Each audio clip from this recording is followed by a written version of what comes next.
back. The neocons have been here for years. They should have bumped in with LL Cool J. And they were out in full force at this week's Republican presidential debate. Paul Wolfowitz, one of the architects of the war in Iraq, asked a question. There was Fred Kagan, one of many Kagans who are constantly advocating war in some place or other. And then there was David Addington, who helped crash the Bush administration's war on terror policies. Please give us your name and your organization. I'm David Addington. I'm a vice president with the Heritage Foundation. Serious.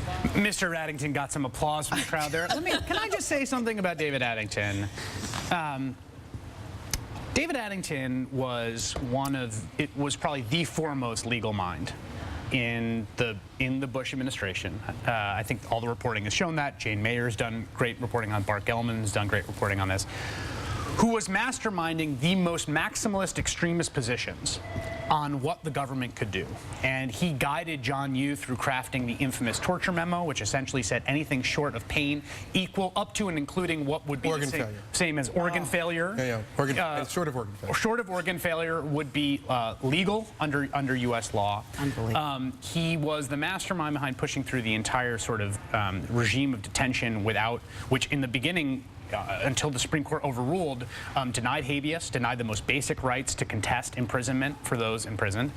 And I think there's a very good, a good case to be made that he is guilty of violating U.S. law and should be held to account. And here he is at this debate, along with a whole bunch of other people who are responsible for this travesty of Iraq, being treated like any other eminence grise, any other think tanker to ask questions, and I found it appalling. I found it absolutely appalling, and CNN giving its imprimatur to it. There is no level at which anyone from that associated with the policies put in place by that regime, by that administration, have had to pay any kind of social cost, any sort of not getting invited to parties cost, which is an important thing, actually. People sort of think about their lives as human beings. They have not had to pay that cost. And to me, that was a really remarkable moment. Eli Lake. Well, you're putting me on the spot here. I am putting you on the spot. First of all, in a democratic society, they pay the ultimate cost. They were out of power. After the first Bush administration, most of these people, Wolfowitz, Feith, and so forth, found jobs outside of the administration. So you saw the change of power. Second of all, you saw an enormous kind of media war. I mean, not media war, but you saw, they were roundly criticized in almost all corners of the press, with the exception of the conservative media. And finally, I would say, as far as Addington goes and his interpretation of presidential authority, that was only scaled back a little bit in the second term, when they said that what's known as the 914 war resolution was the font of the ability to hold the authorization for the use of military force. Was the authorization for denying habeas, indefinite detention, etc.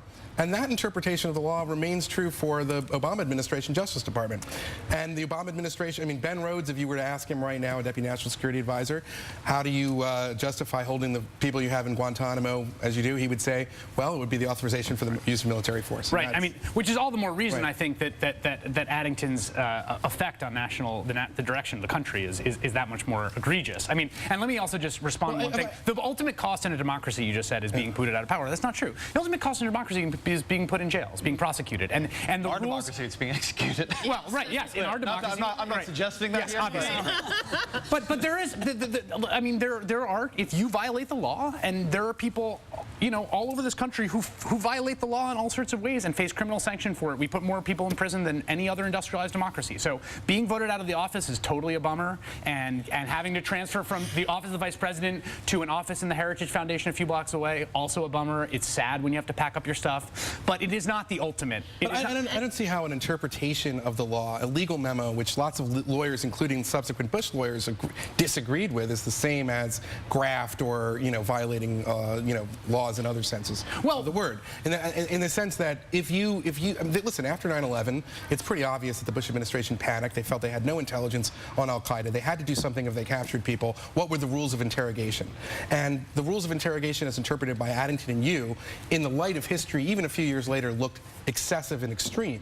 But at the time, they believed that they were doing their best they can to interpret the law and write legal memos the best they could. I don't see that the same as... People do things all the time in exigent circumstances that break the law and then later look extreme, and they still have to stand trial. They still have to answer for their actions and accountability.